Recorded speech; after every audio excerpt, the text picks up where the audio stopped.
Bonjour à tous, ici Calligraphique et bienvenue aujourd'hui dans un nouveau tuto Photoshop.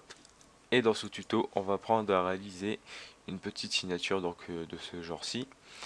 Et dans cette signature, on va utiliser un Flares, ce Flares que vous voyez ici incrusté. Ensuite, donc le render, bien sûr le render c'est le personnage. Et pour finir, un Flares. Et le Flares, je l'ai placé ici, donc vous voyez le rayon lumineux. Voilà. On va commencer tout de suite sans perdre de temps. C'est parti. On va lancer Photoshop. Donc voilà, fichier nouveau.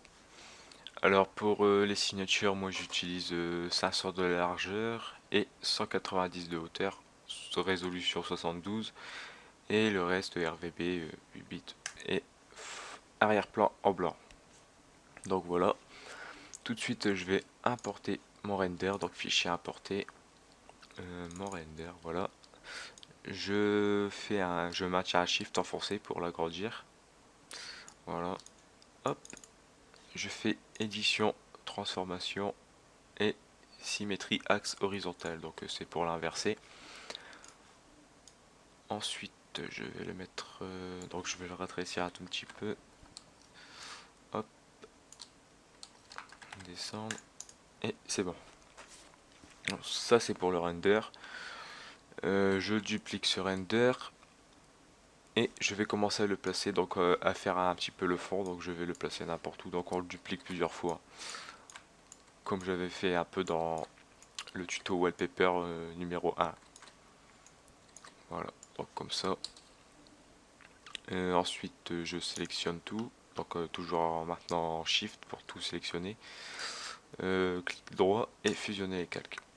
Voilà, ensuite je fais filtre, atténuation, flou directionnel.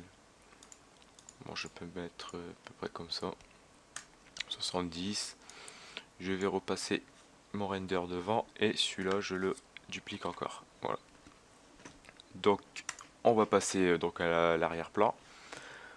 Je prends l'outil doigt et on va passer au smug. Donc le smug je vais pas le réexpliquer, tous les réglages. C'était dans le tuto wallpaper numéro 1. Donc je vous mettrai le lien en dessous, comme ça vous pouvez aller voir tout de suite. Donc voilà. Et là je mets un coup de brush sur le fond. Voilà. Donc à peu près voilà. Ensuite je me mets sur le premier calque, donc le premier render pardon, donc toujours l'outil doigt. Oh, ouais, ok, là je diminue un peu la broche, ouais, en 26 et je mets un coup de smug tout le tour, voilà à peu près, hop.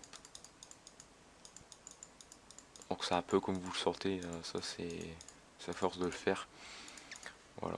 Et pareil sur le premier render tout en haut, voilà, hop. Donc l'intensité, si on peut augmenter, ouais, ce serait pas mal. Voilà. Donc c'est pour fondre un petit peu le personnage dans l'arrière-plan. Donc là je vais laisser ça comme ça. Ensuite je vais créer un nouveau calque. Hop, euh, voilà comme ça. Je prends l'outil plume et là je vais remettre les couleurs normales. Je vais tracer un petit, je vais faire un tracé tout simplement. Et ici je vais essayer de courber la chose. Donc à peu près comme ça. Voilà. Je ferme mon tracé. Je fais clic droit, donc définir une sélection, donc rayon à pixel, ok.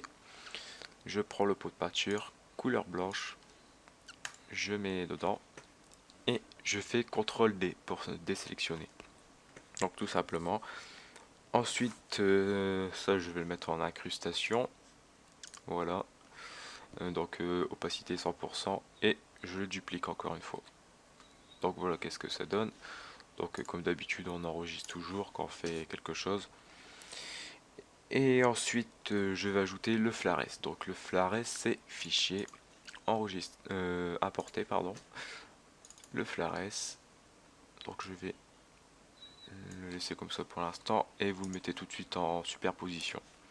Voilà, là je vais essayer de le placer comme ça.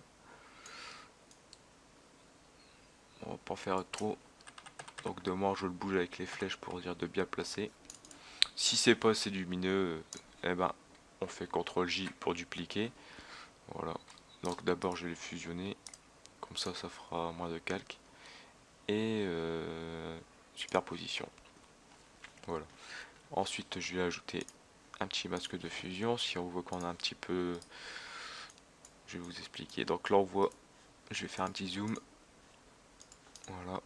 On voit ici une borde, donc c'est l'arête de la Flares. Donc de moi ça se voit pas trop, mais là comme je l'ai dupliqué ça se voit un peu. Donc quand c'est comme ça, on prend le pinceau, donc sur le masque de fusion bien sûr. Voilà, on diminue l'opacité et on met un léger coup de pinceau. Comme ça, il n'y a pas d'arête. Donc voilà pour la Flares. Après, donc d'abord je vais renommer les casques, c'est très important aussi. Donc là je vais mettre borde blanche. Donc j'aurais pu les fusionner, mais j'ai pas pensé. Pas très grave. Et là borde blanche. Ah, donc moi j'oublie souvent de les renommer car c'est mes PSD, donc je sais qu'est-ce qu'il y a dedans. Mais ça peut être plus clair pour vous. Donc voilà. Après la Flares, donc je vais ajouter mes courbes de transfert et dégradé. Donc je vais en ajouter 3. Calque, nouveau calque de réglage. Courbe transfert et dégradé, ok. Là, je vais mettre une noire. Donc noir c'est noir et blanc, donc c'est celle prédéfinie. Les brushes les courbes transfert de dégradé prédéfinies, je crois que c'est ceux-là. Donc la première ligne jusqu'à la deuxième ligne, à peu près. Donc à partir de ceux-là, c'est moi qui les ai ajoutés. Donc ceux-là, vous les avez pas normalement. Bon bref, c'était une petite parenthèse. Donc la lumière tamisée à 47%, entre 40 et 50%, quoi. Donc à peu près 46. J'ajoute tout de suite ma deuxième. Voilà. Donc n'hésitez pas à essayer plusieurs couleurs, hein, c'est pas obligatoirement ceux-là. Ça peut être n'importe lesquels. Donc par exemple celle-là, c'est moi qui l'avais fait. C'était la couleur 3A7 892. Et au fond c'était 2AB DFF. Donc pour ajouter une couleur, si je me trompe pas, donc on la choisit, hop, hop, et puis on clique sur nouveau, ici. Donc il va vous l'ajouter, puis ensuite vous faites enregistrer, et là c'est bon. Donc voilà, une autre petite parenthèse. Maintenant on met en lumière tamisée, et pareil à 47%, 46, c'est pas mal aussi. Et la dernière courbe transfert de dégradé, celle-là donc qui est prédéfinie, lumière tamisée à 47%. Ouais, il veut pas viser le 47 aujourd'hui. Donc voilà. Ça donne ça en gros, donc fichier enregistré, hop, je crée un nouveau calque. Là je vais écrire couleur orange, par exemple. Et je prends ma brush, donc c'est celle-ci, ouais. Et je vais agrandir un petit peu comme ça. Ouais. Opacité 70%, c'est pas mal. Et je vais prendre une couleur orange, donc j'ai noté cette couleur pour m'en souvenir. Donc FF6 000. Voilà. Donc, bon, après j'aurais pu choisir, c'est pas vraiment d'importance non plus. Donc j'en mets à peu près sur comme ça, donc à peu près comme vous sentez, quoi. C'est feeling. Je mets en incrustation et je le descends à 47%. Voilà, comme ça, 46. Donc voilà, qu'est-ce que ça donne pour l'instant. Alors maintenant, je vais ajouter un cadre, donc nouveau calque. Je vais le renommer cadre. Voilà. Et dans ce cas, donc vous allez dessus, vous prenez donc cet outil rectangle de sélection. Donc là, regardez bien tout ce qui est noté, hein. Donc là vous choisissez le premier, contour progressif, moi j'ai mis un pixel, style vous mettez bien taille fixe, et là vous pouvez choisir donc la taille. Donc moi c'était 500 de largeur, et hauteur je mets 3. Voilà. Donc 500 de largeur, c'est parce que la signature, donc au début quand j'ai réglé les paramètres, la signature fait 500. Et 3 c'est bon, l'épaisseur qu'on veut pour notre signature. Donc vous maintenez Shift et vous mettez un... Donc vous faites un clic gauche.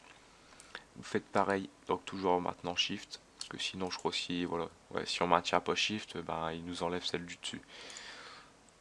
Donc voilà, on maintient Shift et là on remet une porte en bas.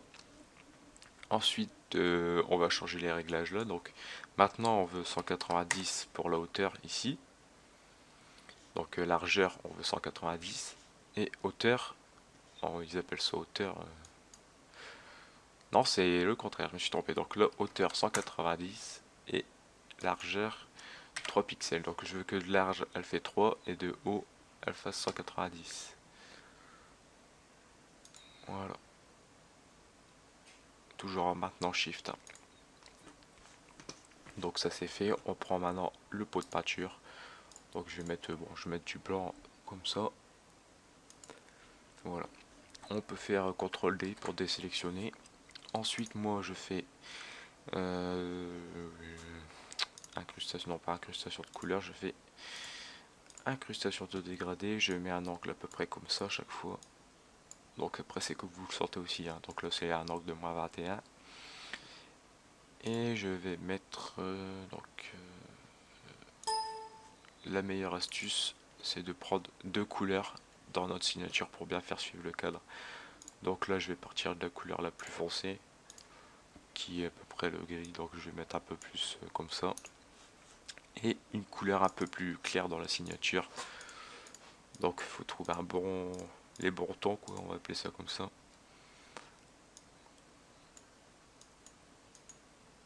Donc on va regarder qu'est-ce que ça donne, si je peux pousser ça. Ouais, bon, j'aime pas trop le bleu comme ça.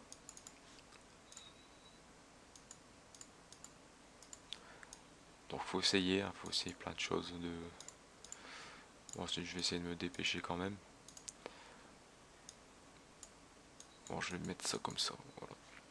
Bon, c'est pas très grave, c'est pas vraiment top, mais ça ira. Et je mets une ombre de portée, donc opacité 100%. Et donc distance, vous mettez 5 pixels. Et après, vous jouez un petit peu avec ça. Grossi, j'ai mis 4. Et taille, j'ai mis 18. Donc ça dépendra des signatures. Donc celle-là, comme elle est un peu foncée, ça va encore. Si elle serait trop claire, ce serait peut-être pas les mêmes réglages. Donc fichier enregistré, hop, comme d'habitude. Et par la suite, je vais créer ma typo. Donc je prends l'outil texte. Là, je vais écrire calligraphique. Calligraphique. Je vais augmenter la taille du texte. Donc j'ai pris la police impact. Tout le monde la possède normalement. Voilà. Hop.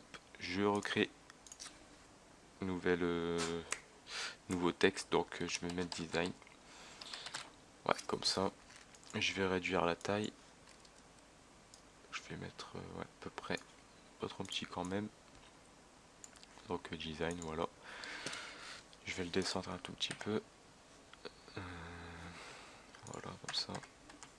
Donc je le place avec les flèches. C'est un peu mieux. Ensuite, je vais importer ma CKD, donc fichier importer. Ma CKD se trouve là. Je le mets tout de suite en superposition. Et là, je vais le placer ici. Donc peut-être pas comme ça, je vais le laisser comme ça. Voilà. Pour faire un petit effet donc sur notre signature. Donc on voit toujours une petite arête, donc comme je vous ai expliqué tout à l'heure. Regardez, si je le bouge là, on la voit. Et j'aime pas qu'on voit ça. Donc masque de fusion, d'abord je le place en dessous de la typo. Masque de fusion. Et un petit zoom. Donc là c'est vraiment léger, on va y aller doucement. Donc je le vois, c'est ici. Voilà, donc là, il n'y a plus rien. C'est bon pour ça. Je fais fichier enregistrer sous. Donc je vais enregistrer cette signature. Ok, ok, ok. Et maintenant je vais l'importer. Donc fichier importé. Et vous voyez, j'ai importé ma signature dans ma signature. Donc c'est un peu compliqué, c'est le bordel. Je comprends tout à fait. Mais le but va être d'incorporer donc la signature que j'ai ramenée dans le texte. Donc en gros, je pourrais bouger la signature dans mon texte. Je vais vous montrer ça tout de suite. Donc sur la signature que j'ai amenée, donc je vais la renommer d'ailleurs pour que ce soit plus clair. Signature incorporée, je sais pas comment ça s'écrit, bref, je m'en fous. Voilà, comme ça. Et je fais clic droit, créer un masque d'écrétage. Et là, je peux bouger ma signature donc dans mon texte. Et le but de cette technique, c'est un peu de garder les couleurs de toute la signature dans ma typo pour que ça suive. Que ça suit, pardon. Et donc ensuite je fais CTRL J, je la duplique et bien sûr je fais pareil pour design en dessous. Créer un masque d'écrétage. Donc là je peux bouger encore cette signature. Donc je vais laisser ça comme ça. Et donc voilà. C'est une petite technique un peu compliquée et que pareil va pas marcher avec toutes les signatures. Mais si vous pouvez toujours tester, c'est déjà pas mal. Donc voilà, donc maintenant je peux enregistrer, donc fichier enregistré sous, donc toujours au format PNG hein, bien sûr, pour garder une bonne qualité. Ok, ok, et ok, bon entrelacé, je sais pas trop ça veut dire quoi en vérité. Il me semble que c'est un mode d'affichage, si on met entrelacé ça va s'afficher de haut en bas, bon bref c'est pas vraiment important. Et voilà donc le résultat de cette signature au final. Donc j'ai pas fait trop compliqué, c'est la première que je fais en tuto, donc c'est juste pour commencer. Plus tard on fera de plus en plus compliqué. Et si vous avez des questions, n'hésitez pas. Si vous voulez quelque chose, des textures, des flares, je peux faire un dossier pour ça. Et donc voilà, donc merci d'avoir visionné ce tuto et à la prochaine, ciao.